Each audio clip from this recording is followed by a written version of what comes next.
এই যে নাসিরউদ্দিন পাটোয়ারি, আপনারা তো একই কথা বলেন, ওনার যে লেভেলটা, যেহেতু উনি না ওনার কথা বলা ঠিক না, বাট আমি হাসনাত ভাইকে বলি, আপনি বলার আগে আমি বলি, উনি যেই ভাষায় কথা বলে এটা আমিও সমর্থন করি না আপনি সমর্থন করেন, আমি- এখন একটা আমি কথা আগেই বলি, বলছি। উনি আমার বর্তমান প্রাইম মিনিস্টারকে যে ভাষায় কথা বলে, আমি আপনি বলার তারপরে আগেই যে বলছি, এক ভদ্রলোক তার নামে কি জানি অনেক শত শত কোটি টাকার অভিযোগ সারা বছর শুনতে শুনতে আপা জানেন আমার অনেক মন খারাপ হয়ে যেত।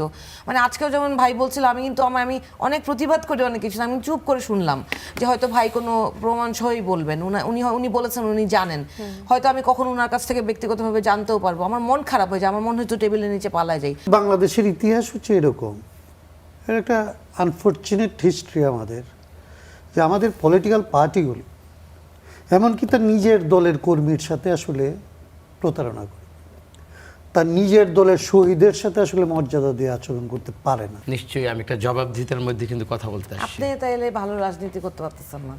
না আমি ভালো কি মানে খারাপ রাজনীতি করতেছি বা বাস্তবতার সাথে আমি খাপ খাইতে পারতেছি কিনা সেটা আমি জানি না, কিন্তু আমি বিবেকের ভালো রাজনীতি করলে কি করতে হবে এই মুহূর্তে? দলদাস হইতে হবে। আচ্ছা, জি। মানে দলের কাছের হইতে হলে তো দলদাস না, হইতে হবে। তাহলে কি জাতীয়তাবাদী দল সেখানে দলদাস তৈরি করে, না স্বাধীন চেতার সংগ্রামী মনোভাবের মানুষকে তৈরি আমি তো করে? দেখছি যারা আপনার মতো, আপনি Sorry, এইখানে কথা sorry, বলার আমি আপনাকে সময় এইভাবে please। বিরক্ত করলাম।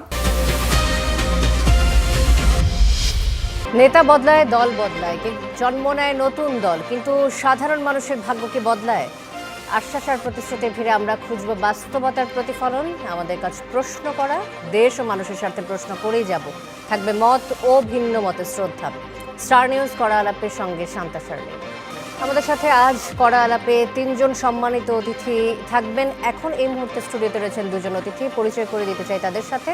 আমাদের সাথে রয়েছেন বাংলাদেশ রাষ্ট্র সংস্কার আন্দোলনের সভাপতি অ্যাডভোকেট হাসনাত কাইয়ুম, এবং রয়েছেন যুগ্ম সদস্য সচিব জাতীয় নাগরিক পার্টি অ্যাডভোকেট হুমায়রা নূর, এবং কিছুক্ষণের মাঝে আমাদের সাথে যুক্ত হবেন সমাজ কল্যাণ বিষয়ক সম্পাদক জাতীয় নির্বাহী কমিটি বিএনপি, সংসদ সদস্য বিএনপি কামরুজ্জামান রতন। দুজনকে স্বাগত জানাচ্ছি আজকের কড়া আলাপে। শুরুতেই অ্যাডভোকেট হাসনাত কাইয়ুম, আপনাকে দিয়ে আলোচনাটা শুরু করতে চাই। আজকে এক আলোচনা সভায় আপনি অত্যন্ত কঠোর ভাষায় বর্তমান সংসদের সমালোচনা করেছেন। আমরা দেখেছি যে সংসদীয় বিশেষ কমিটি অন্তর্বর্তী সরকারের গুরুত্বপূর্ণ 20টি অধ্যাদেশ, যেমন বিচারক নিয়োগ, স্বতন্ত্র বিচার বিভাগীয় সচিবালয়, গুম প্রতিরোধ এবং দুদক সংস্কার, এই বিষয়গুলোকে এখনই পাশ না করার জন্য কিংবা কিছু বিষয়, 4টি বিষয় বাতিল করার জন্য সুপারিশ করেছেন। যেহেতু বিএনপি বর্তমান সংসদে প্রভাবশালী অবস্থানে রয়েছে, তাই এখন দায়ভার তাদের উপরই বর্তাচ্ছে। আপনি কঠোর ভাষায় বর্তমান সংসদের সমালোচনা করে বলেছেন যে সংসদ আজ জনগণের আকাঙ্ক্ষা বাস্তবায়নের পরিবর্তে আইনি জটিলতার অজুহাতে পুরনো ব্যবস্থাকে রক্ষা করছে। ওবায়দুল কাদেরের আমলের সংবিধানের দোহাই দেওয়া রাজনীতির সাথে তুলনা করেছেন এবং পুনরায় রাজপথে নামার হুঁশিয়ারি দিয়েছেন। আপনি বলছেন যে পুরনো ব্যবস্থাকে রক্ষার পাহারাদারে পরিণত হয়েছে এখনকার সংসদ। তাহলে বর্তমান সংসদ কি 2024-এর গণঅভ্যুত্থানের মূল চেতনা থেকে সরে গেছে, এমনটাই কি বলতে চাচ্ছেন কিনা আপনি? হ্যাঁ, তাদের কাজ তো আসলে এইটাই। ধরে আপনাকে ধন্যবাদ, এবং যারা আলোচক আছেন এবং যারা শুনছেন, এইটা তো ধরেন যদি আপনি এই সময়ের তাদের কার্যকলাপ লক্ষ্য করেন, তাহলে তো এর বাইরে আসলে কোনো কনক্লুশন ড্র করা খুব কঠিন। আপনার যেই সমস্ত অধ্যাদেশগুলিকে তারা বাতিল করার জন্য বলেছে, কিংবা ধরেন যে আদেশকে তারা কোনো এটা নিয়ে হাসি ঠাট্টা করেছে যে এটা জেন্ডার ঠিক করতে পারে নাই তারা, তো অভ্যুত্থানের ভেতর থেকে যদি একটা আদেশও কিংবা একটা আইনও বের হয়ে থাকে, একটা আইনের কথা যদি আপনি বলতে চান, তাইলে এটা হচ্ছে এই জুলাই সনদ বাস্তবায়ন আদেশ। সেইটার এইভাবে প্রণয়ন করা উচিত হয়েছে না, বিষয়টা তো যারা আজকে সমালোচনা করছে তারা তো এই ঐকমত্য কমিশনে ছিল এবং তাদের সাথে আলাপ আলোচনা করেই এই জিনিসগুলি হয়েছে, এবং তারা নির্বাচনে যাওয়ার আগে এই আইনগুলি তো আসলে অধ্যাদেশগুলি আইনগুলি প্রণীত হয়েছে। তখন তো তাদের দিক থেকে এরকম কোনো কথা শোনা যায় না, উল্টো এই জুলাই সনদ মানে সংস্কার বাস্তবায়ন আদেশের শক্তিতে জন্ম নেওয়া যে গণভোট অধ্যাদেশ, সে গণভোটের পক্ষে তারা তাদের দলীয় চেয়ারম্যান হ্যাঁ বলেছেন, তাদের দলীয় মহাসচিব হ্যাঁ ভোটের পক্ষে ক্যাম্পেইন করেছেন, দল ক্যাম্পেইন করেছে, এবং আজকে হঠাৎ করে 2/3 মেজরিটি পাওয়ার পরে এসে তারা বলছেন যে এইগুলি তাদের সাথে প্রতারণা করে করা হচ্ছে। যদি এগুলি প্রতারণা করে করা হয়ে থাকে, এটা হতে পারে, এটা তাদের দিক থেকে অভিযোগ হতে পারে। প্রতারণা হলে তো আজকে তাদের টের পাওয়ার কথা না, 13 নভেম্বরের আইন। মানে ঐক্যমত্য কমিশনে যখন এগুলো নিয়ে আলোচনা হচ্ছিল ঐক্যমত্য কমিশনে আলোচনা ধরুন হয় নাই, আচ্ছা, কিন্তু আইনটা যখন আসলে হয়েছে, এই আইনকে কি তারা চ্যালেঞ্জ করেছে? আইনের বিরুদ্ধে তারা কিছু বলেছে? তারা তো এই আইনের পক্ষে, আইন মেনে আসলে গণভোটে অংশ নিয়েছে এবং গণভোটে তাদের দলের লোকদেরকে এবং জনগণকে হা ভোটের পক্ষে ক্যাম্পেইন করেছে, হা ভোট দিতে বলেছে। তার মানে যদি প্রতারণার প্রশ্নটা থাকে, এটা তো তাদের দিক থেকেও আছে, তারা ওই সময় বলে না, আজকে এসে বলছেন কেন? এইটা হচ্ছে একটা। আমি জিনিসগুলিকে এরকম তর্কের বিষয় মনে করি না, যে একটা হ্যাঁ বলছে, না বলছে, অমুক বলছে, তমুক বলছে, এরকম না। আমি মনে করি যে বাংলাদেশে এই যে সংস্কারের রাজনীতি, এইটা তো ধরেন আগের কথা আমাদের বাদ দেন, আমরা 18 সাল থেকে 18 নির্বাচনের পর থেকে তো সংস্কারের রাজনীতি আস্তে আস্তে করে মাঠে অনেক দূর পর্যন্ত এসছে। আমরা ধরেন একসময় সংস্কারের রাজনীতি করতাম, তো আমাদের পরে ধরেন এটা গণতন্ত্র মঞ্চ যখন হয়েছে, গণতন্ত্র মঞ্চ এটা গ্রহণ করছে, গণতন্ত্র মঞ্চ যখন গ্রহণ করছে, তারপরে এটা বিএনপি গ্রহণ করছে, বিএনপি এবং গণতন্ত্র মঞ্চ যখন এটা গ্রহণ করছে, তখন রাজপথে যত দল ছিল 64টা পার্টি এই জিনিসগুলির সাথে একমত হয়েছে, সংস্কারের পক্ষে গেছে। এখন সংস্কার হবে কি হবে না, এটা তো একটা আইনের ব্যাপার না। সংস্কার কি হবে কি হবে না, এটা হচ্ছে রাজনীতির ব্যাপার। একটা রাজনৈতিক বিষয় যখন আপনি ঠিক করবেন, একটা রাজনৈতিক প্রকল্প হচ্ছে যে এই পর্যন্ত বাংলাদেশ যে পথে চলছে, যে সমস্ত আইন কানুনে চলছে, সরকার যেভাবে চলছে, এই পথটা থেকে আপনি বেরোতে চান, মানুষ এটা থেকে বেরোনোর জন্য আপনাকে ওইখানে পাঠাইছে। আপনি এসে তো আসলে দাড়ি কমা নিয়ে তর্ক করবেন, এটা তো এজলাস না। আপনি তো চাইবেন যে এইটা বাস্তবায়ন করার জন্যে কোথায় কোন দাড়ি কমা পরিবর্তন করতে হবে। আপনার তো এই রকমের কোনো হাত পা বেঁধে দেয় নাই কেউ, যেটা আপনার বন্ধ করে দিতে হয়েছে। আচ্ছা, আজকে যে রাজধানীর তোপখানা রোডে আপনারা যে কার্যালয়ে আয়োজিত এক আলোচনা সভায় সংস্কারের সাংবিধানিক বৈধতা, নিরঙ্কুশ সংখ্যাগরিষ্ঠতার কুপ্রভাব, এই আলোচনা সভায় যে আলোচনা করেছেন, আপনাদেরকে মনে হয়েছে যে এই যে নিরঙ্কুশ সংখ্যাগরিষ্ঠতার কারণেই এমনটা হচ্ছে? অনেকাংশের বাইরে তো আমি কোনো পথ দেখতেছি না, কারণ এরা তো নির্বাচিত হওয়ার আগের পর্যন্ত এক রকমের আচরণ করেছে, নির্বাচিত হওয়ার পর থেকে আরেক রকমের আচরণ করছে, এবং এই রেজাল্ট আসার পরে তাদের আসলে তাদের এর আগের যে আসলে অঙ্গীকার ছিল, সেই অঙ্গীকারগুলির মধ্যে থেকে তারা বেরিয়ে আসার চেষ্টা করছে। এখন এইগুলির তো এখন এই যে এরা আছে, অন্যরা আছে, এখন তো ধরেন যুগটা এরকম, এটা তো 70 দশক না। তো আপনি গতকাল কি খুব বলছিলেন, তার আগে কি বলছিলেন, তার আগে কি বলছিলেন, এগুলি তো সব আসলে অনলাইনে পাওয়া যাচ্ছে, সামাজিক যোগাযোগ মাধ্যমে আসতেছে। এবং এইটা তো হচ্ছে যে এই মিথ্যাচারগুলি তো ধরেন একদম চোখের সামনে পরিষ্কার। জি, আবার আসবো আপনার কাছে অ্যাডভোকেট হাসনাত কাইয়ুম। এবার অ্যাডভোকেট হুমায়রা নূর, আপনার কাছে আসতে চাই একই প্রসঙ্গে।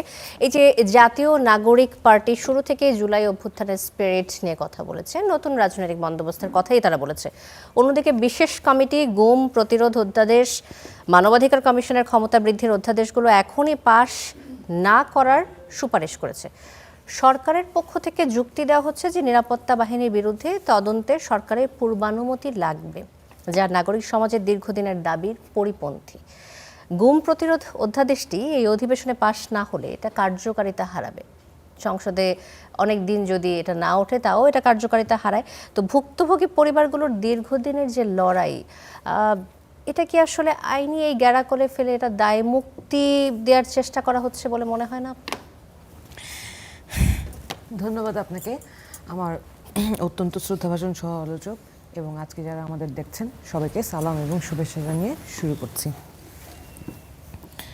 গতকালকে সংসদে একজন সংসদ সদস্যকে এবং তার আগে আরেকজন সংসদ সদস্য যিনি জনাব ইলিয়াস আলীর স্ত্রী, ওনাদের দুইজনকেই অত্যন্ত ভারাক্রান্ত মনে কিভাবে ইলিয়াস আলীকে গুম করা হয়েছে এবং উনি কোথায়, এবং এই যে রিসেন্ট একটা ইনফরমেশনে আমরা জানতে পারলাম যে উনাকে মেরে ধলেশ্বরী নদীতে ফেলেই দেওয়া হয়েছে, এবং তারপর তার সন্তানের সাথে দেখা করে শেখ হাসিনা কমিটমেন্ট দিয়েছে যে হ্যাঁ, তোমার বাবাকে খুঁজে বের করে দিব।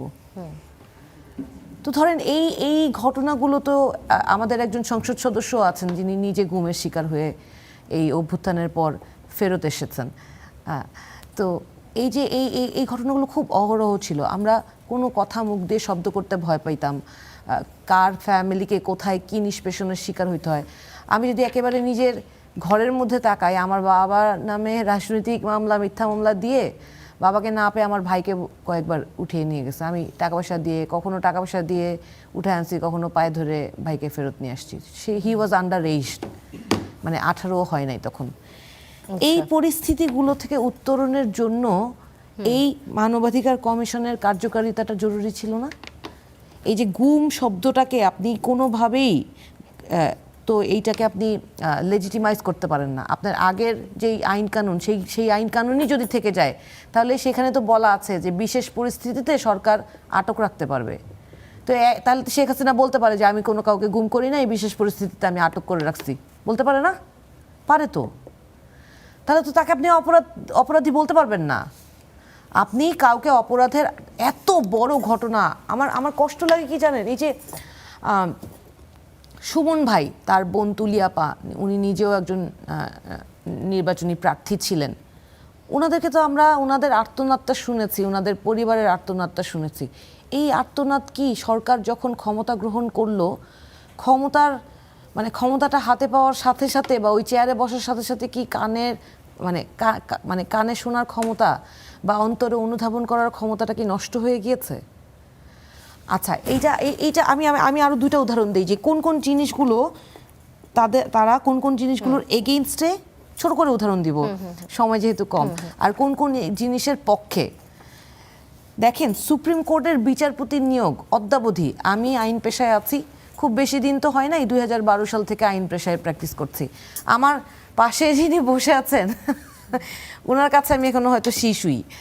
তো এই পেশায় আমার এক্সপিরিয়েন্স বা আমার ফ্যামিলির যারা আইনজীবী আছেন, আমার শ্রদ্ধাভাজন সহ আলোচক, উনি আমাদের কারো এক্সপিরিয়েন্সে কোনোদিন বলে না যে দলদাস ছাড়া কেউ কোনোদিন বিচারপতির নিয়োগ পেয়েছে। দুঃখের সাথে এখানে বলছি, আমি জানি না কালকে সকালে কোর্টে যে আমার কি হবে, স্যার বলেন তো। না, বলেন আপনি, বলেন। এটা নিয়ম, এটা কাস্টমের মতো হয়ে গিয়েছে যে আপনাকে নিয়োগ পেতে হলে সরকারের দলদাস অবশ্যই হইতে হবে। এবং প্রাক্তন বিচারপতি এমনও ছিলেন, ওনারা স্বয়ং নিজ মুখে বলেছেন যে আমরা শপথবদ্ধ রাজনীতিবিদ। আচ্ছা। এবং এই কারণে যারা ন্যায় বিচার প্রার্থী ছিলেন তারা কখনো সুবিচার পায় নাই এবং বহু মানুষকে মিথ্যা মামলায় জর্জরিত করে, খুদ বাংলাদেশের যিনি সাবেক প্রথম নারী প্রধানমন্ত্রী দেশনেত্রী বেগম খালেদা জিয়া, উনার নামে কি নোংরা মিথ্যা মামলা দিয়ে ওনাকে জর্জরিত করা হয়েছে।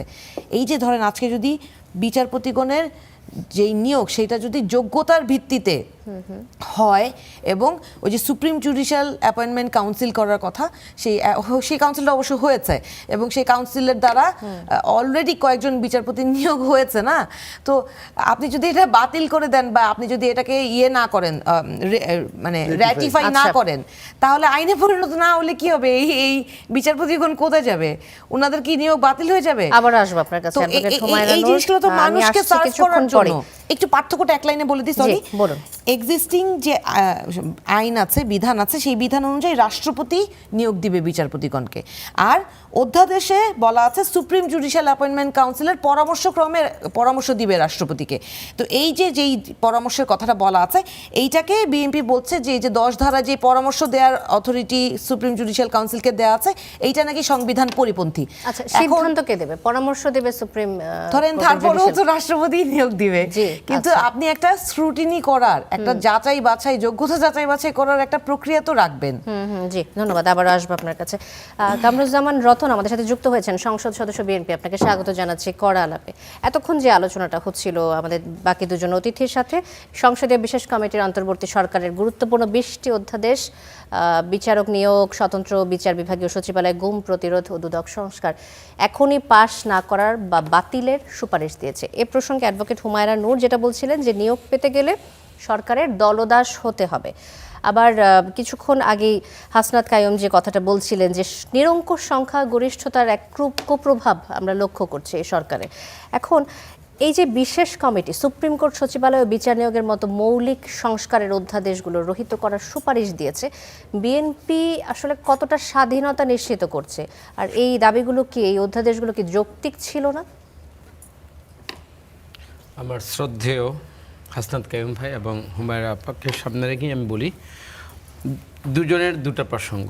সেটা হলো হাসনাত কাইয়ুম যেটা বলতেছিলেন যে আমরা সংখ্যাগরিষ্ঠতার জুড়ে আমরা প্রভাবিত যদি হতাম তাহলে তো আমার ভিতরে একটা ভাব থাকতো, আমি তো এখানে আসছি, নিশ্চয়ই আমি একটা জবাবদিহিতার মধ্যে কিন্তু কথা বলতে আসছি। আপনি তাইলে ভালো রাজনীতি করতে পারতেছেন না। না, আমি ভালো কি মানে খারাপ রাজনীতি করতেছি বা বাস্তবতার সাথে আমি খাপ খাইতে পারতেছি কিনা সেটা আমি জানি না, কিন্তু আমি বিবেকের ভালো রাজনীতি করলে কি করতে হবে এই মুহূর্তে? দলদাস হইতে হবে। আচ্ছা, মানে দলের কাছের হইতে হলে তো দলদাস না, তাহলে কি জাতীয়তাবাদী দল সেখানে দলদাস তৈরি করে না স্বাধীন চেতা সংগ্রামী মনোভাবের মানুষকে তৈরি আমি তো করে? দেখছি যারা আপনার মতো, আপনি এইখানে কথা বলার আমি আপনাকে সময় এইভাবে please, বিরক্ত করলাম। না, আমার একটা দুঃখের জায়গা আছে। ধরেন আমরা এনসিপি তো নতুন রাজনীতি করতে এসেছে, তার আগে তো সবার পরিবারে অন্যান্য রাজনৈতিক দলের লোক ছিল না, তো পরিবারে তো বিএনপির লোকজন আছে। দুঃখ কি জানেন, যারা আদি আমল থেকে বিএনপির রাজনীতিটা, আদর্শিক রাজনীতিটা করে, তাদের কোনো দাম নাই। দাম হচ্ছে যে নব্য বিএনপি 2 বছর টকশো করছে, তারপরে রাস্তাঘাটে বা এখন ফেসবুকে এখানে ওখানে বিএনপিকে খুব তেল দিচ্ছে, এটা দেখি ধুমাধুম প্রধানমন্ত্রীর ডান হাত বাম হাত হয়ে যাচ্ছে। আর এই যে ভাইরা ভালো কথা বলবেন, বিবেক দিয়ে রাজনীতি করবেন, আমি জানি না ভাইয়ের ভবিষ্যৎ কি। কামরুজ্জামান রতন, আমার ভবিষ্যৎ, আমি আল্লাহকে বিশ্বাস করি এবং আমি স্বাধীন চেতা মানুষ। আপনি যতটুকু এখানে আপনি হুমায়রা আপা দুইটা কথা বলেছেন, ইলিয়াস আলীর সাথে আমরা জানি সবাই গুম, এবং সাজুদুল ইসলাম সুমন, আমি একই, আমার যে পুরনো এয়ারপোর্টে বাড়ি, ও আমার খুব সন্নিকটে এবং আমার খুব ঘনিষ্ঠ ছোট ভাই ছিল। দুজনেই গুম, দুজনেই নিখোঁজ। তা আমি তো তাদেরই সাথে ছিলাম। আল্লাহ আমাকে হয়তো হায়াতের মধ্যে বরকত দিছে, এই জন্য আমি হয়তো এখানে দাঁড়িয়ে কথা বলছি। এখন আমি যেটা বুঝি, আজকে যে প্রসঙ্গটা নিয়ে আমরা এখানে আসলাম, একটা সময় কিন্তু আমাদের এখানে যে উপস্থিতি এবং এখানে যে ফেসিস্ট পতিত সরকারের মানে ওরা যে নেই, এটা তো প্রথম আমাদের কিন্তু সবার কিন্তু এই ব্যাপারে প্রথম একটু পিছনে ফিরে তাকার মানে দেখানোর দরকার ছিল যে কোন পরিস্থিতিতে এই টকশোতে এসে আমরা কথা বলতে পারতাম না। আমি টকশোতে এসে সত্য কথা বলতে কিন্তু আমি 2 নিচ থেকে আমি অ্যারেস্ট হয়ে গেছি। তো আজকে তো প্রথম স্বাধীন হলাম যে আমি এখানে কথা বলতে পারছি, আমি সংসদ সদস্য হিসাবে আমার জনগণের ভোটে আমি নির্বাচিত হয়েছি। আজকে আমি সবচেয়ে খুশি হতাম এই যে হাসনাত কাইয়ুমরা যদি আজকে পার্লামেন্টে আসতো। উনি তো আমাদের ট্রেজারি বেঞ্চেরই, কিন্তু ওনার সাথের লোক কিন্তু আমাদের জুনায়েদ সাকিব ভাই, ওনারা কিন্তু নূর, ওরা কিন্তু আসছে। এখন দেখেন আজকের যে প্রসঙ্গটা আসছে, আমরা যদি একই জায়গায় থাকতাম এবং আজকে দেখেন সংস্কার না সংশোধন, একটা বাংলা আবিধানিক অর্থের কিন্তু সংস্কার সংশোধন একেবারে কিন্তু পাশাপাশি আমি মনে করি ওয়ার্ডটা, কিন্তু এখানে ফারাকটা যেই পর্যায়ে যাচ্ছে আমি মনে করি, বা মানুষকে এখন যেভাবে ধরুন টকশোতে যে আলোচনার মধ্যে প্রথমেই কেন্দ্রবিন্দু যে এটা নিয়ে রাজপথে গড়াবে কিনা। আমি রাজপথে গড়াবার, রাজপথে মানে আপনার যে কারো সংগঠনে যে কোনো অধিকার নিয়ে কথা বলার অধিকার আছে, সেটা আমরা অবশ্যই স্বাগত জানাই, কিন্তু সেটাকে অবশ্যই যৌক্তিক হতে হবে এবং জনগণের কাছে যদি ওটা অ্যাকসেপ্টেড হয়, তারপরে কিন্তু এই পার্লামেন্টের মধ্যে কিন্তু এনসিপি এবং জামাত ইসলামের ভাইয়েরা ওইখানে আছে, ওদিনকে ওয়ার্কআউট করেছে, এগুলো কিন্তু সব গণতান্ত্রিক সংস্কারের মধ্যে বা মানে গণতান্ত্রিক যে একটা শিষ্টাচার এটার মধ্যে কিন্তু পড়ে। কিন্তু আমার মনে হয় যে আপনি বলতে 20টা না, বিএনপি যেসব অধ্যাদেশ বাতিল করার প্রস্তাব করেছে সেখানে 10টা, আমরা ইতিমধ্যে আমরা জেনেছি যে 10টা কী কী। সেখানে যেটা গণভোট মানে গণভোট অধ্যাদেশ, জাতীয় মানবাধিকার কমিশন অধ্যাদেশ, গুম প্রতিরোধ এবং প্রতিকার অধ্যাদেশ, পুলিশ কমিশন, সুপ্রিম কোর্ট সচিবালয় অধ্যাদেশ, দুর্নীতি দমন, সুপ্রিম কোর্টের বিচারক নিয়োগ অধ্যাদেশ, তথ্য অধিকার এবং মাইক্রো ফাইন্যান্স যে ব্যাংক অধ্যাদেশ এবং ব্যাংক রেজুলেশন অধ্যাদেশ, এগুলো কিন্তু আমাদেরকে প্রতিটি দাবির প্রতি কিন্তু আমরা সবাই কিন্তু একমত ছিলাম এবং এই কারণেই কিন্তু এই দাবিগুলো নিয়ে আমরা রাজপথে ছিলাম, আমরা সফল কাম হয়েছি। আমার মনে হয় সংখ্যাগরিষ্ঠতার জোরে নয়, এখানে অবশ্যই পার্লামেন্ট, এখানে ডিবেট হবে।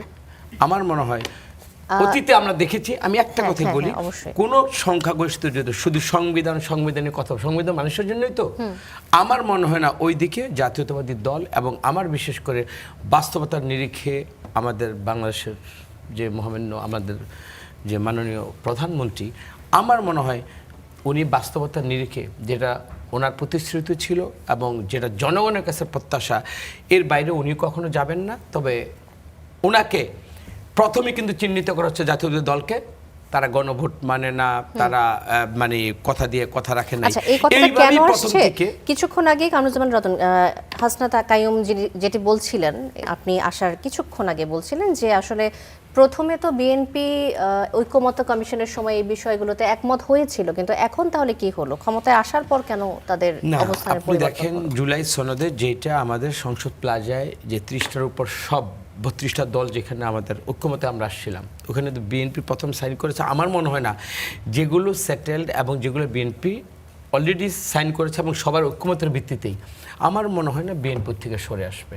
এটা আমার ব্যক্তিগত বিশ্বাস।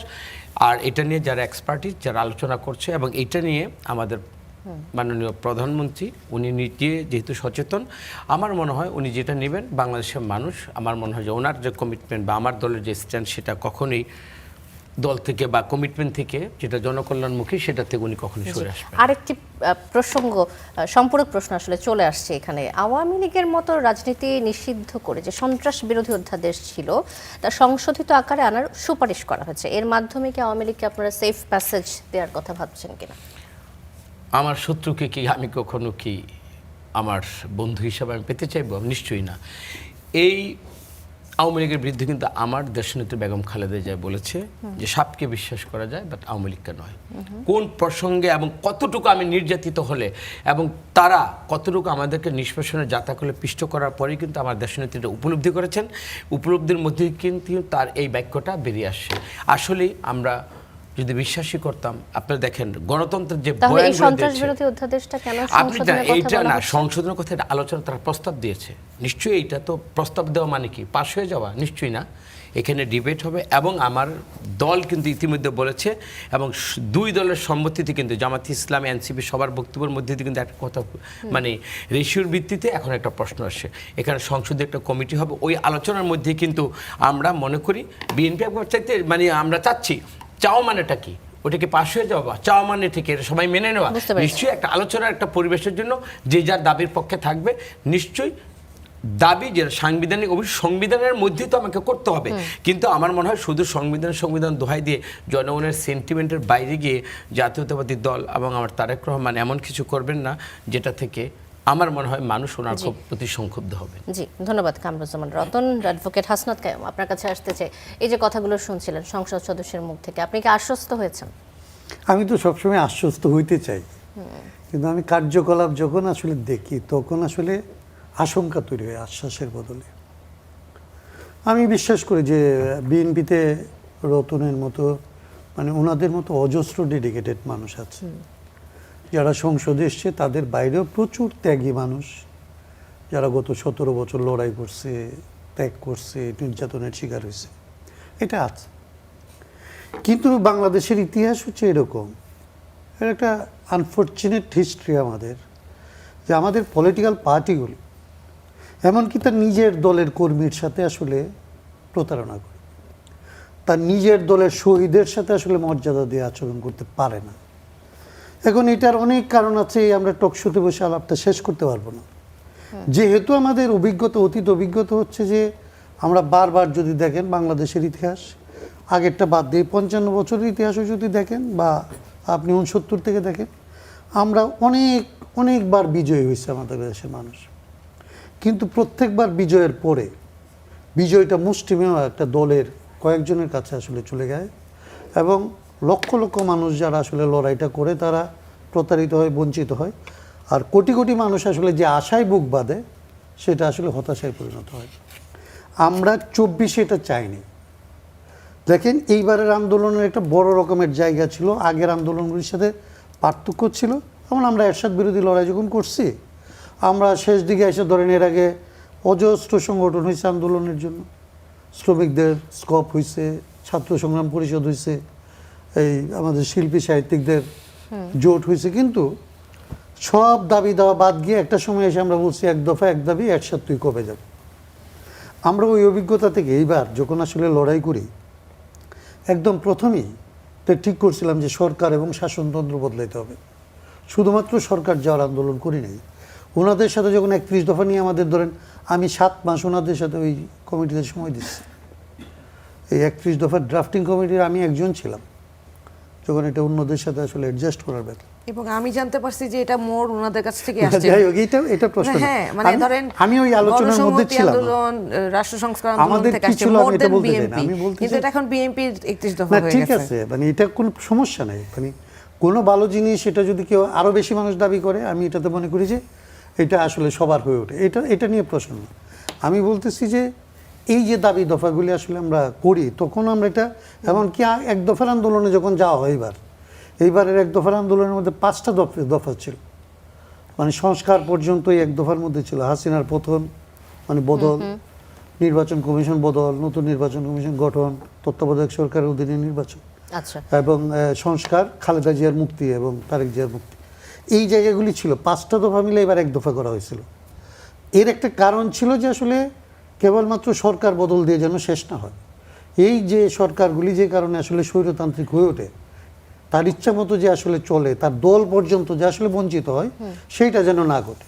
এখন যখন দেখেন সংবিধানের দোহাই আসে বারবার, এখন যখন দেখেন যে যে আইনি প্যাচের কথা বলা হয় সরকার থেকে, যে সংস্কার না করার অজুহাত হিসেবে আপনার মনে হয় কি? এটা আমি এই জন্য বলি যে আমরা দুজনেই অ্যাডভোকেট, তো এখন একটা ধরেন বিয়ের ব্যাপার।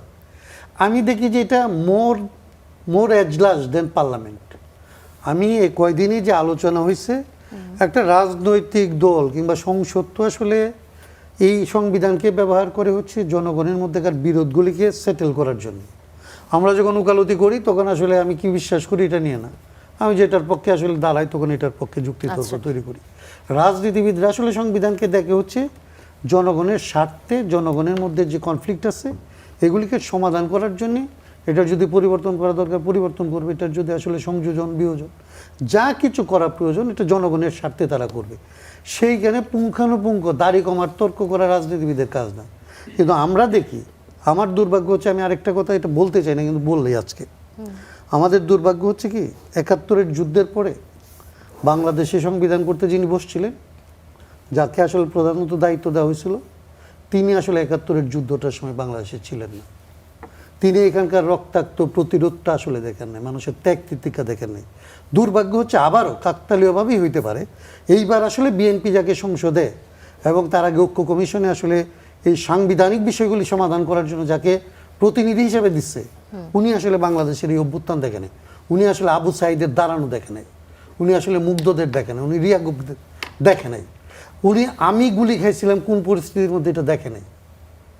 মানে আমরা যে এই লড়াইয়ে ছিলাম, এই লড়াই তো আমাদের জীবন বাজি রেখে আমরা নামছিলাম। তো সেই লড়াইয়ের একটা লক্ষ্য ছিল যে আর কোনো একজন শাসক শেখ হাসিনা হবে না, এই রক্ত দেওয়াই যেন শেষ রক্ত দেওয়া হয়, আমার আরেকটা সন্তান আরেকবার একই দাবিতে আবার মারা যাবে এটা। কিন্তু যখন আসলে তর্কটা এই জায়গায় চলে আসে যে এটা বৈধ কি বৈধ না, এই সাংবিধানিক পরিবর্তন সাংবিধানিক পথে হবে কি না, এটা আশ্চর্য, মানে হাস্যাস্পদ একটা তর্ক। মানে আপনি বাংলাদেশের সংবিধানের তত্ত্বাবধায়ক সরকার আনছিলেন, তত্ত্বাবধায়ক সরকার কি সংবিধানের মধ্যে আগে থেকে লেখা ছিল নাকি? আপনি বাংলাদেশের রাজনৈতিক ব্যবস্থার সংস্কার করে নতুন ধরনের একটা বন্দোবস্ত করবেন, এইখানে কি আপনার সংবিধানের মধ্যে থাকবে যে আপনার সংস্কার পরিষদ? ছোট করে অ্যাডভোকেট হাসনাত কাইয়ুম যদি উত্তরটা দেন আমাকে, যে দর্শকদের উদ্দেশ্যে, যে এই যে সরকারের নির্বাচনের আগে এক ধরনের অবস্থান, আপনি বলছিলেন যে আপনাদের সাথে একসাথে এই ঐক্যমত্য কমিশনের সময় বিভিন্ন বিষয়ে একমত হয়েছিলেন, এবং এখন অবস্থানের পরিবর্তন আর বিরোধী দলের রাজপথে নামার কথা বলা হচ্ছে, 11 দলীয় জোটের রাজপথে নামার কথা বলা হচ্ছে। এই দুই দলের অবস্থান বিবেচনা করলে আপনার এখন কি মনে হচ্ছে আসলে এর ভবিষ্যৎ কি? সংসদে দ্বন্দ্ব কবে থামবে? না, আমি আসলে দুঃখিত, দুই পাশে আমার দুইজন আসলে দুই দলের দুই নেতা আছে। আমার কাছে মনে হচ্ছে না যে ওনারা দলীয় স্বার্থের বাইরে, দলীয় স্বার্থের ঊর্ধ্বে উঠে জাতীয় সংকটটা নিরসনের জন্য জাতীয় স্বার্থে কোনো পদক্ষেপ নিচ্ছেন। ও 11 দলের জায়গাটা যদি আমি বলি, জামাত ইসলামীকে তো আমি ওই সময় ফেস করছি। তো জামাত ইসলামী তো 5 তারিখের আগে পর্যন্ত কোনোভাবেই সংস্কার একটা রাজনৈতিক প্রকল্প হইতে পারে এটা তো সে কোনোদিন চিন্তাও করে নাই, কোনোদিন বিশ্বাসও করে নাই, এন্ডোর্সও করে নাই। 5 তারিখের পরে এরা যখন, এদের ছেলেমেয়েরা যখন আসলে সংস্কারের পক্ষে দাঁড়াইছে, জামাত ইসলাম এটা কৌশলগত কারণে মনে করছে যে এদের সাথে থাকতে হবে, এদেরকে কবজা করতে হবে। আর এরা যারা 31 দফায় আমাদের সাথে ছিল, এরা যেহেতু এটাকে জামাত এবং এরা যেহেতু এটাকে আসলে আঁকড়ে ধরছে, ওনারা যথাসম্ভব পিছন দিকে চলে যাওয়ার চেষ্টা করছে। প্রত্যেকে তাদের দলীয় স্বার্থের জায়গা থেকে জাতির যে আকাঙ্ক্ষা এটার কাছ থেকে সরে গেছে। এখন 11 দল হচ্ছে বিএনপির সাথে বিরোধিতার জায়গা হিসেবে সংস্কারকে ব্যবহার করে, সংস্কারের জন্য বিএনপির বিরোধিতা করে, এটা আমার মনে হয় না। কারণ আমি জামাত ইসলামীকে সংস্কারের প্রশ্নে ঐকমত্য কমিশনে অনেক ধরনের অসঙ্গতিপূর্ণ আচরণ করতে দেখছি। আলোচনার টেবিল রেখে তারা আসলে আন্দোলন করতে চলে গেছে, আলোচনার টেবিল রেখে ঐকমত্য কমিশন রেখে ওরা রাজপথের হুমকি দিচ্ছে, এবং এটাকে এনসিপি তখন আসলে বিরোধিতা করছে, এনসিপির সাথে ঐক্য করছে, এনসিপিকে ট্র্যাপ করে তাদেরকে রাজপথে নামাইতে চাইছে, এনসিপি নামে নাই। পরবর্তীকালে আসলে তারা এখন যখন আসলে সংসদীয় রাজনীতির মধ্যে ঢুকছে, ভাই যেটা বলতেছিলেন, আমাদের দুর্ভাগ্য যে আমরা এটাকে মেনে নিতে পারিনি। আমরা নীতিগত জায়গাটাকে ছেড়ে কেবলমাত্র ওনাদের সাথে একটা আসন পাবো কিংবা ট্রেজারি বেঞ্চে যাব, এই লোভে আসলে রাজনীতিটাকে বিসর্জন দিতে পারি নাই। আমার সাথে যারা পারছে এটা অ্যাডজাস্ট করছে, আমার পক্ষে এটা সম্ভব হয় না। ওনাদের বেলায় আমি যেটা বলবো যে আমি একটা কথা কেবলমাত্র পরিষ্কার করি, আমি আশা করতে চাই যে বিএনপি এবং 11 দলীয় জোট, তাদের মানুষই আমাদের চাইতে বেশি পরিমাণে আসলে আত্মত্যাগ করছে, তাদের মানুষেরা দীর্ঘ সময় ধরে আসলে লড়াই করছে এবং তাদের ক্ষয়ক্ষতির পরিমাণ অনেক বেশি।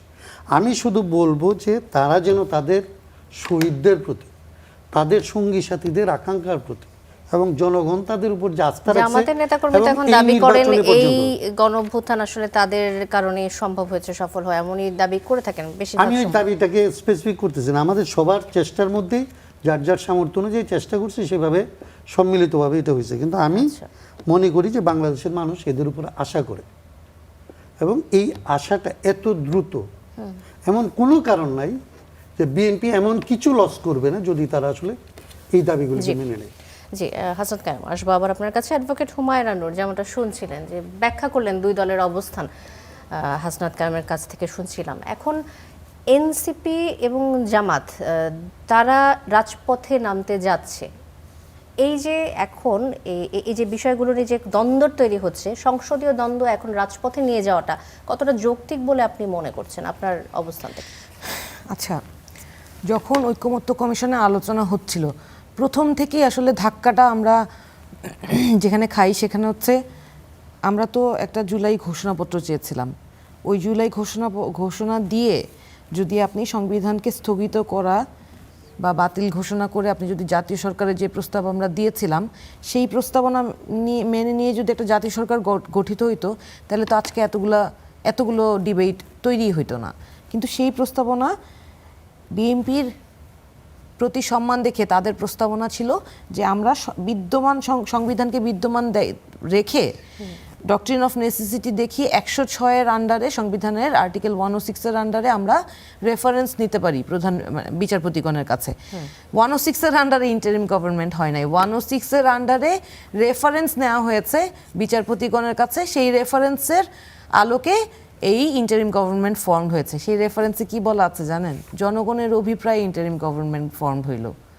এবং একইভাবে এই জুলাই সনদ বাস্তবায়ন যে আদেশ, যেই আদেশের কথা বলা হচ্ছে যে রাষ্ট্রপতির এই আদেশ জারি করার ক্ষমতা নাই, কিন্তু সেই আদেশটা যে জারি করা হয়েছে, সেই আদেশের প্রিএম্বলে ক্লিয়ারলি লেখা আছে যে জনগণের অভিপ্রায়ের ভিত্তিতে এই আদেশ প্রণীত হইল। এবং আপনি গণভোটের যে প্রশ্ন, সেই প্রশ্নটা এই আদেশের মধ্যেই লেখা ছিল যে গণভোটে কি কি প্রশ্ন হবে। সেই প্রশ্নের প্রথম লাইনেই লেখা আছে যে এই আদেশের ভিত্তিতে গণভোট অনুষ্ঠিত হবে এবং এই বিষয়ে আপনারা একমত কিনা। এখন অনেকগুলো বিষয় নিয়ে আলোচনা হচ্ছে। আমি ব্যাকগ্রাউন্ডটা বললাম আপনাকে যে এই জিনিসটাতে ম্যান্ডেট কিন্তু জনগণই দিয়েছে।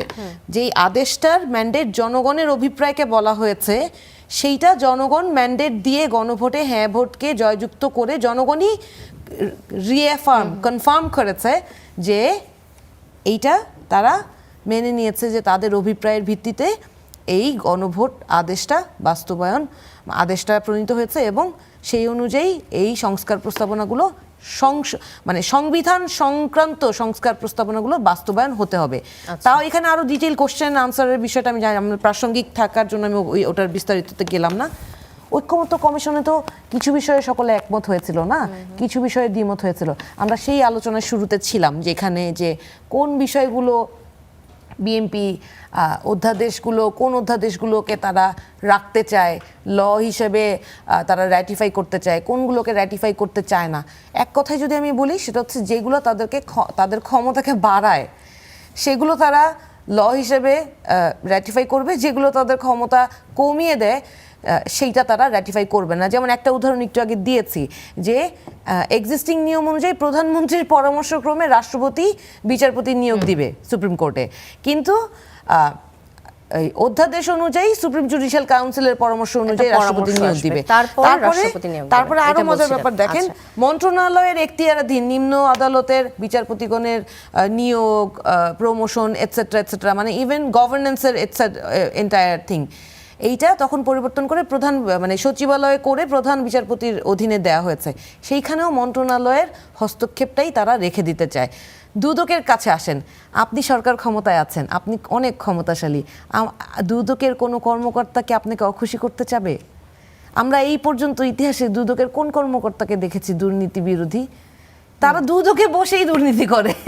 মানে আমার মনে আছে নাসিরউদ্দিন পাটোয়ারির কথা এখন না বললেই না, সে তার যে নির্বাচনী ইশতেহার দুদকের গেটের সামনে বসে দিচ্ছিল এবং সে বলেছিল যে এই দুদকের দুর্নীতি যদি না দমন করতে পারি তাইলে এখান থেকে যাব না, এই দুদকের গেটের সামনে বসে থাকবো, এরকম একটা কথা সে বলেছিল।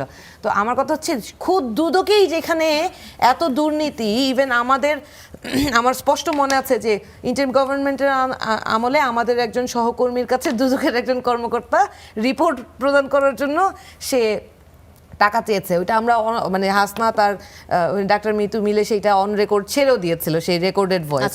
সো এই যে কর্মকর্তাদের নিয়োগ, দুদকের কমিশনার, হ্যাঁ, এবং চেয়ারম্যানের যে নিয়োগ, সেই নিয়োগের জন্য একটা কমিশন করার কথা, যেই কমিশনে সরকারি দল বিরোধী দল থাকবে। এইটা হচ্ছে অধ্যাদেশের মূল, আমি যদি এক লাইনে বলি সেটা হচ্ছে মূল এসেন্স। এইটা করবে না। এটা কার জন্য? জনগণের জন্য না? এখন সব কথার মধ্যে রতন ভাই বলল যে আমাদের বাংলাদেশের প্রধানমন্ত্রী উনি জনগণের জন্য, জনগণের স্বার্থে যেটা ভালো উনি আস্তে ধীরে সেটা করবেন। শুনেন, মর্নিং শোজ দ্য ডে।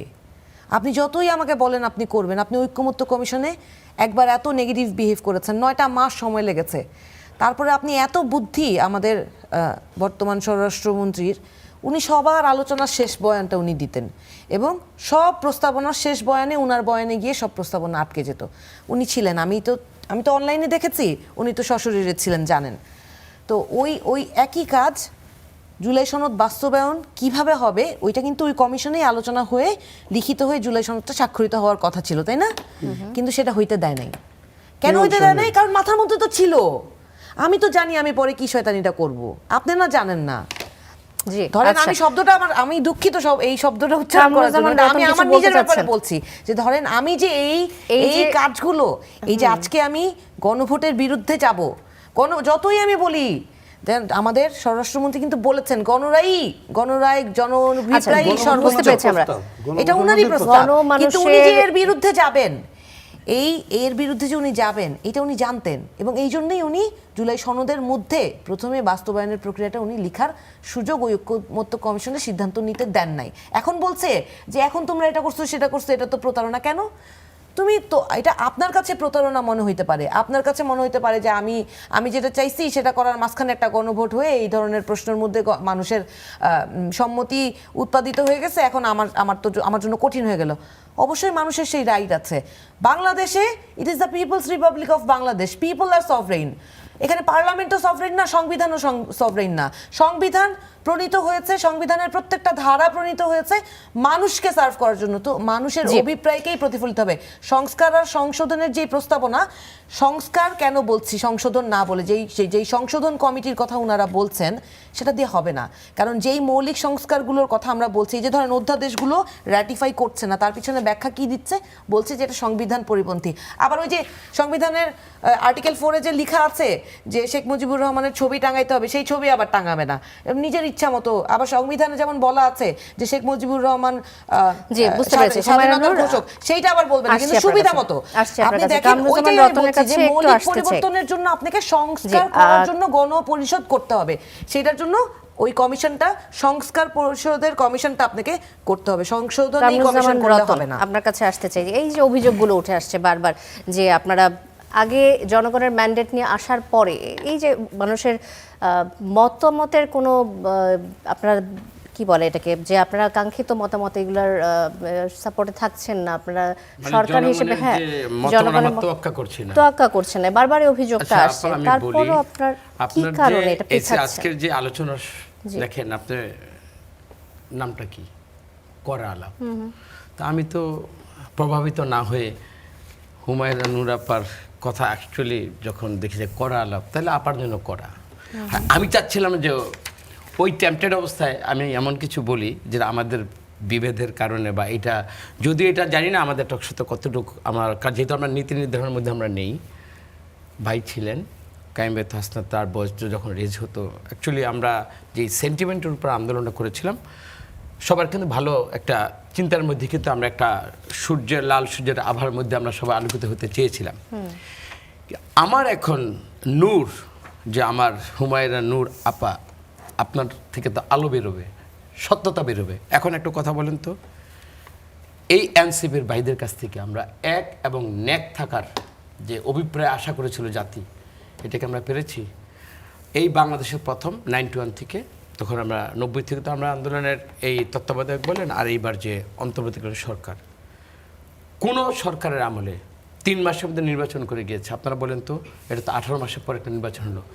3 মাসের সরকার তত্ত্বাবধায়ক, কোন তত্ত্বাবধায়কের প্রধানের বিরুদ্ধে দুর্নীতি বা অর্থলিপ্সা, এটা যার ভিতরে আসবে? দেখুন, আমি রাজনৈতিকভাবে এখানে কথা বলছি, আমার ভিতরে যদি সততা না থাকে, আমি কোনোদিন কোনো জায়গায় হয়তো কিছুদিন কিছু মানুষকে ভুলিয়ে আমি একটা বাহবা নিতে পারবো, বাট দিন শেষে আমার যা আমি করছি জনগণের কাছে 2 দিন আগে পরে জবাব দিতে হবে। এই পতিত সরকারের পতনের পরে এতটুকু শিক্ষায় যদি আমি শিক্ষিত না হই, তাহলে কিন্তু আমরা বলি তো আমরা কোনো কিছু না। আপনি বলেন এই যে নাসিরউদ্দিন পাটোয়ারি, আপনার তো একই কথা বলেন, ওনার যে লেভেলটা, যেহেতু উনি নাই, ওনার কথা বলা ঠিক না, বাট আমি হাসনাত ভাইকে বলি, আপনি বলার আগে আমি বলি, উনি যেই ভাষায় কথা বলে এটা আমিও সমর্থন করি না। আপনি সমর্থন করেন, এখন একটা কথা বলি, উনি আমার বর্তমান প্রাইম মিনিস্টারকে যে ভাষায় কথা বলে, আমি আপনি বলার আগে বলছি, আমাদের একজন মুরব্বী, আপনি দেখেন এই যে অ্যাকচুয়ালি কথা আল্লাহ অসুস্থ করছেন মির্জা আব্বাস ভাইকে, উনি যেভাবে, যে ভাষায় এবং যেভাবে ওনার স্থল থেকে জোর করেছে, রাজনৈতিক কুলুষিত কোথায় হয়েছে। আজকে শুধু ডক্টর ইউনূস সাহেবের কোথায় কোন ব্যবসা নিয়েছে, কী নিয়েছে, এটা কিন্তু আলোচনা হওয়ার কথা ছিল না। আমাদের মতো লোক ওনার সম্পর্কে কথা বলবো কেন? ওনার কী দরকার ছিল? আজকে দেখেন, উনি নাসিরউদ্দিন পাটোয়ারির বিরুদ্ধে কথা বলবেন না। আপনার এই যে বাংলাদেশের রাজনীতিতে সবচেয়ে বড় ভুল হয়েছে কি, একদিন ইতিহাসে লেখা থাকবে। অল্প বয়সে কথা আছে না, যে রাসূল সাল্লাল্লাহু আলাইহি ওয়াসাল্লামকে নবুয়ত দিয়েছে আল্লাহ তাআলা 40 বছরের পরে, একটা ম্যাচুরিটির ব্যাপার আছে। কিন্তু আমেরিকার প্রেসিডেন্ট কিন্তু হয়েছে 40 বছর পরে। জীবনের সবচেয়ে বড় আপনারা ভুল করছেন, এটা বলতে হবে।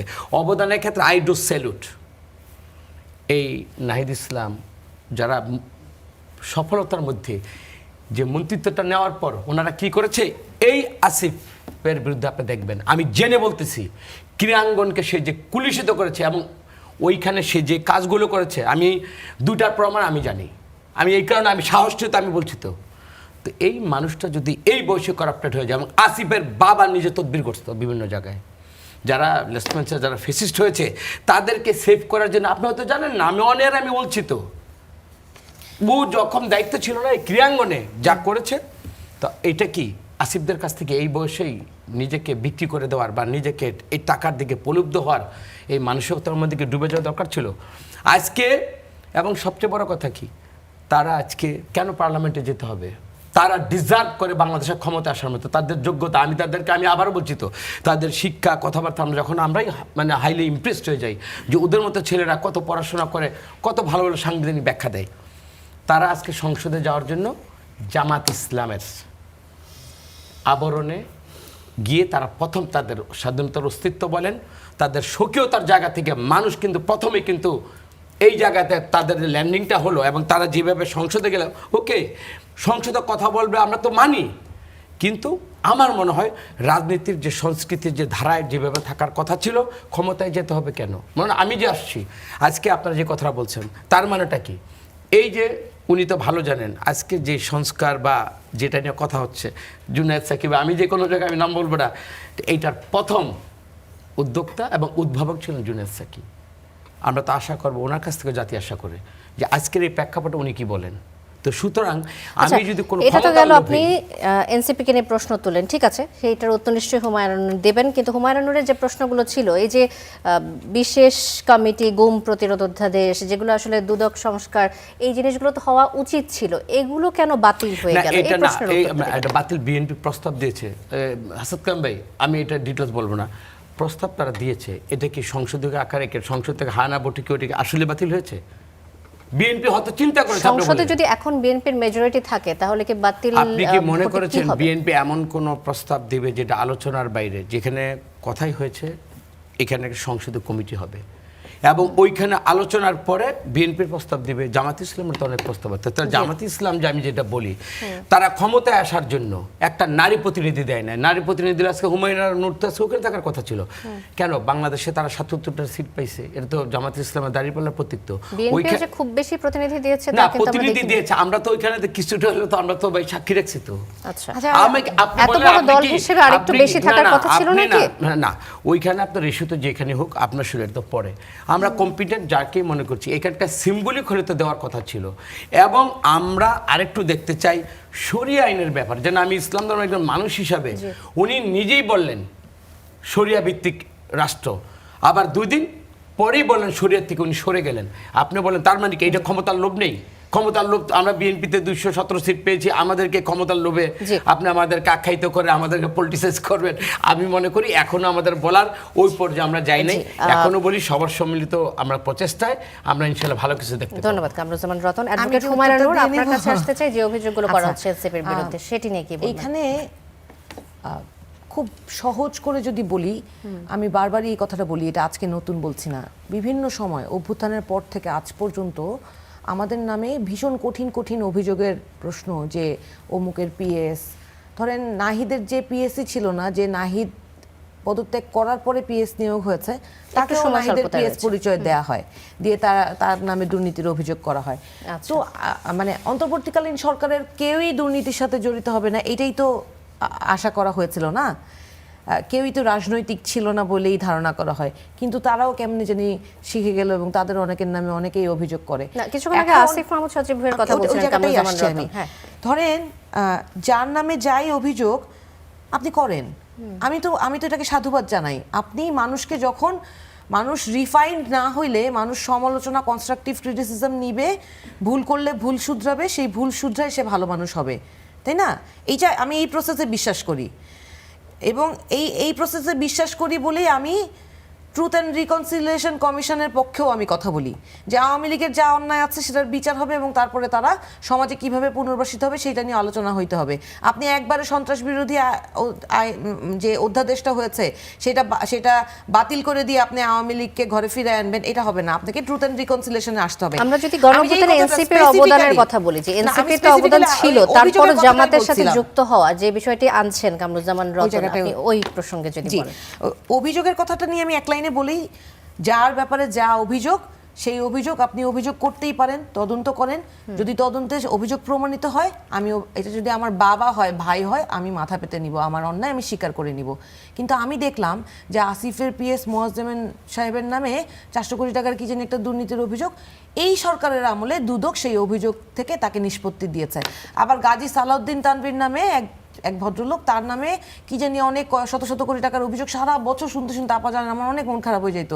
মানে আজকেও যেমন ভাই বলছিল, আমি অনেক প্রতিবাদ করে অনেক কিছু, আমি চুপ করে শুনলাম যে হয়তো ভাই কোনো প্রমাণ সহই বলবেন, উনি বলেছেন উনি জানেন, হয়তো আমি কখনো ওনার কাছ থেকে ব্যক্তিগতভাবে জানতেও পারবো। আমার মন খারাপ হয়ে যায়, আমার মনে হয়তো টেবিলের নিচে পালায় যাই। তারপরে না দেখলাম কি সালাউদ্দিন সাহেবকেও দুদক এই সরকারের আমলে, ইন্টারিম গভর্নমেন্টের আমলে না, এই সরকারের আমলে তাকে নিষ্পত্তি দিয়ে দিল। তার মানে তার নামে অভিযোগ প্রমাণিত হয় নাই। এখন না, কারণ কোরআন হাদিসেও কিন্তু বলা আছে যে আপনি কাউকে মিথ্যা তহমত দেওয়াটা এটা ঠিক না। রাজনৈতিকভাবে আমিও কয়দিন এই যে দেখলাম যে জনাব সালাউদ্দিন আহমেদ আদৌ গুম হয়েছিল কিনা, না সস্ত্রীক উনি পালিয়েছিলেন, এটা নিয়ে একটা কথা আছে না, যে যেমন ইলিয়াস আলী তো ওনাকে পাওয়াই গেল না, সুমন ভাইকে পাওয়াই গেল না, আবার আরেকদিকে সালাউদ্দিন সাহেব উনি সস্ত্রীক শিলংয়ে ছিলেন। এইটা নিয়ে কিন্তু একটা ডিবেট আছে। আমি নিজেও এটা নিয়ে অনেক জায়গায় বলেছি। আমি বলছি এটা নিয়েও কিন্তু একটা ডিবেট যা, আছে। একটু- তারপরে আমি একটু বোধহয় বলতে চাচ্ছিলেন, নিজে আমি নিজে শুনে চিন্তা নিই করলাম, আপনার আমি উত্তরটা বলি, নিই। উনি আমার উত্তর, আমি বললে উনি উত্তরটা পাবে। তারপর আমি নিজের সাথে নিজে চিন্তা করলাম যে সত্যি যদি উনি নিপীড়িত হয়ে থাকেন আর আমি যদি এইভাবে প্রশ্ন করি, তাহলে তো আল্লাহ আমার উপর নারাজ হবে।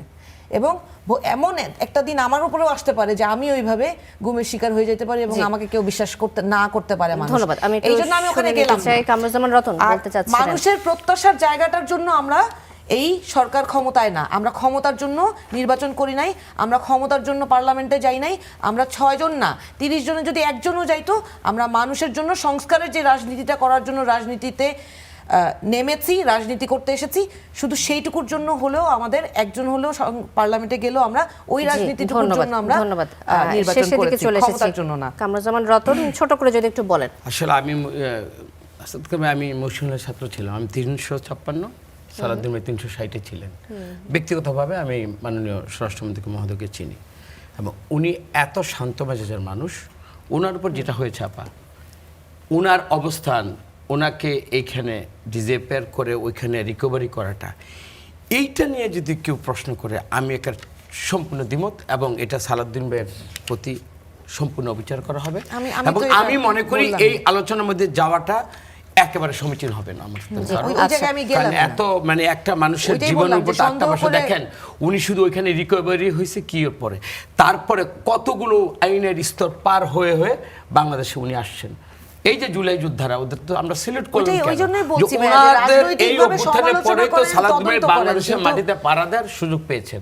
সুতরাং ওনার এই যে যেটা ফেসিস্ট করেছে, এইটা নিয়ে আপা আমাদের জি, একেবারে আমাদের অ্যাডভোকেট আলোচনা হাসনাত হবে। কাইয়ুম, কোনো ধরনের সন্দেহ আপনার কাছে আমার আসতে সাথে চাই। করা উচিত বক্তব্যে না। আপনি বলার আগে আমি বলেছি না, অ্যাডভোকেট কিন্তু হাসনাত আমাদের কাইয়ুম, যেই আপনার কাছে আসতে সমালোচনার চাই জায়গাটা, যে এই যে দুই সেইটাই থাকি দলের আমরা। এক দল আরেক দলকে দোষারোপ করার রাজনীতি এখন রাজপথে যাচ্ছে, সব মিলে কি হতে যাচ্ছে বাংলাদেশ? আচ্ছা, ওইটা যাওয়ার আগে আমি হুমায়রার সাথে একটু সাপ্লিমেন্ট করি। ও যে সংস্কার পরিষদটা কেন লাগবে, কেন সংশোধন দিয়ে হবে না, এইটা নিয়ে একটু কথা বলছিলাম। আমি 1 মিনিট নিয়ে ধরেন, ওনাদের 31 দফার মধ্যে এরকম 2-3টা জায়গা আছে ধরেন।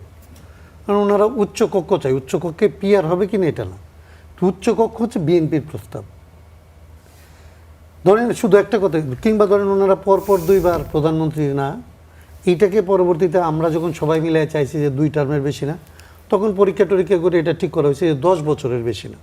কারণ 2 টার্ম এরকম হইতে পারে, 2.5 বছরে একটা শেষ হয়ে যেতে পারে, তাহলে কী হবে? সো 10 ইয়ার্সের বেশি কেউ প্রাইম মিনিস্টার থাকতে পারবে না। এইগুলি হচ্ছে অ্যাডমিটেড পজিশন, মানে যারা যারা আমরা ঐকমত্য কমিশনে ছিলাম ইনক্লুডিং বিএনপি, আমরা সবাই এটা চাইছি যে এইটা পাস হবে, এটা বাস্তবায়ন হবে। এখন ধরেন এটা ওনারা সংসদীয় কমিটিতে সংশোধন আকারে করলেন, সংশোধন আকারে যদি এটা আসে বাস্তবায়ন করার জন্য যদি যায়, তাহলে হুমায়রা জানে যে এটা বেসিক স্ট্রাকচার প্রিন্সিপাল আছে আমাদের একটা, যেটা দিয়ে তত্ত্বাবধায়ক সরকার নাই করা হয়েছে, 5ম সংশোধনী, 7ম সংশোধনী, এইগুলি যে উচ্চ আদালত শেষ করে দিল, এটার একটা কারণ এই যে হয় এখন 15তম সংশোধনী, বলা হয় যে 15তম যখন সংশোধনী আপনি বাতিল বেসিক করেছে। স্ট্রাকচারকে পরিবর্তন করে ফেলেন, তখন এটা সংশোধনী থাকে না, এটা পরিবর্তন হয়ে যায়, সংস্কার হয়েছে। সংস্কার হয়ে যায়। তো সংস্কারটা আসলে সংসদ করতে পারে না। সংসদের হচ্ছে ক্যারেক্টার হচ্ছে সংসদ আইন বানাবে এবং সংবিধান অনুযায়ী আইন বানাবে। সংসদ এটা সংশোধনও করতে পারবে, যেগুলি ছোটোখাটো পরিবর্তন।